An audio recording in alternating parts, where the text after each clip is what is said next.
The world is vast, diverse, and filled with incredible people, and it's all been captured in one solid book.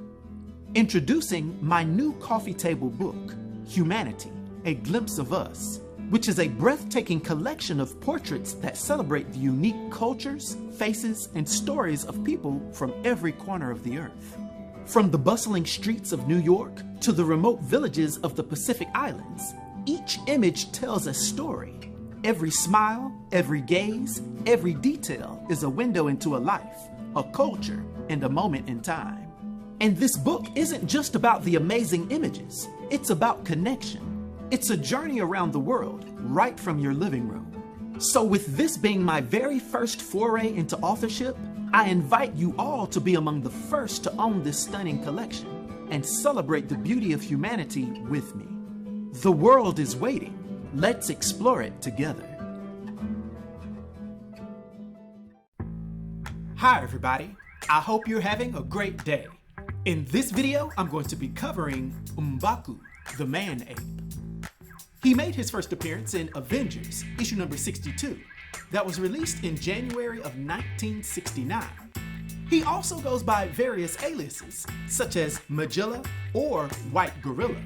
And he's the powerful leader of the Jabari Tribe of Wakanda that stands 7 feet tall and weighs 355 pounds, having brown eyes and brown hair. Yeah, he's a big boy. And due to a magical ritual that consisted of the consumption of the white gorilla's flesh, M'Baku gained superhuman attributes. These include lower-level moderate superhuman strength, being able to lift at least 10 tons, which in itself allows him to match Black Panther in combat, with it being generally understood that he is at least slightly physically stronger than Black Panther, although not quite as fast and agile.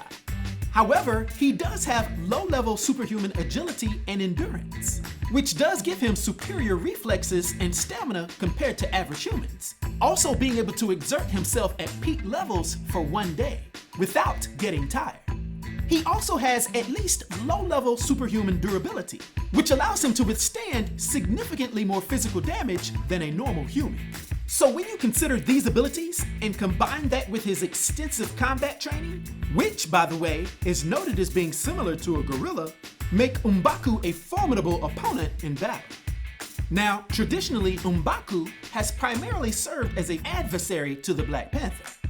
Hailing from the Jabari village within Wakanda, M'Baku was recognized as one of the nation's greatest warriors, second only to T'Challa, the Black Panther. His deep-seated traditionalist views often put him at odds with T'Challa's vision for Wakanda's modernization.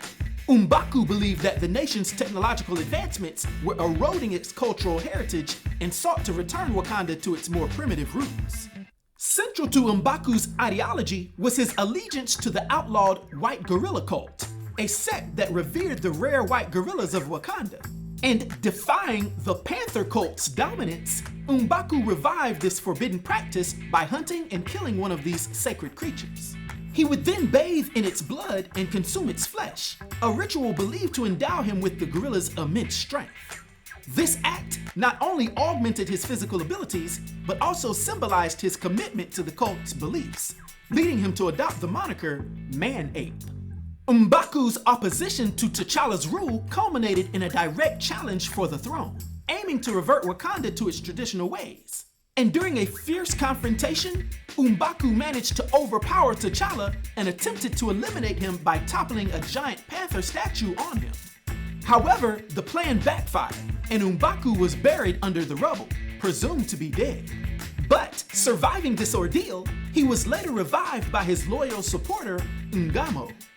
We would later see M'Baku, seeking further retribution, travel to New York and ally himself with the Grim Reaper's Lethal Legion, a coalition of villains including the Living Laser, Power Man, and the Swordsman.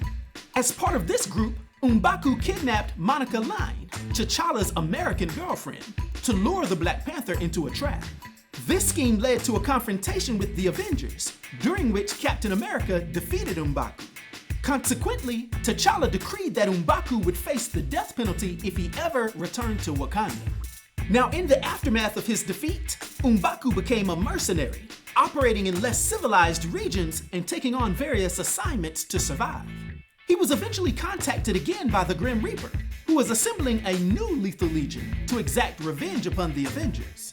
M'Baku would then serve as one of the Grim Reaper's henchmen until the Reaper's racist attitudes prompted M'Baku and fellow Legionnaire Black Talon to abandon the Reaper's cause. Over the years, M'Baku's character has evolved from a staunch adversary of T'Challa to a more complex figure with nuanced motivations. His unwavering commitment to preserving Wakandan traditions, even to the point of defying his king, underscores the ideological conflicts within Wakandan society. While often portrayed as a villain, M'Baku's actions stem from a deep love for his nation and a desire to protect its cultural identity. Within the MCU, M'Baku is famously portrayed by actor Winston Duke, and this adaptation presents him as the leader of the Jabari Tribe, initially opposing T'Challa, but eventually becoming an ally in the fight against external threats to Wakanda. This portrayal adds depth to his character, highlighting the themes of unity and the importance of embracing diverse perspectives within a nation. M'Baku the Man-Ape remains a significant figure within Marvel Comics, embodying the tension between tradition and progress, and challenging the notion of what it means to be a true protector of one's heritage.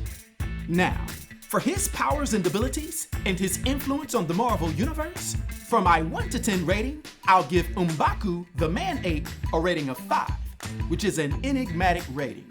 I hope everyone enjoyed this video. I'll talk to you next time. Be sure to like and subscribe to The New Sage.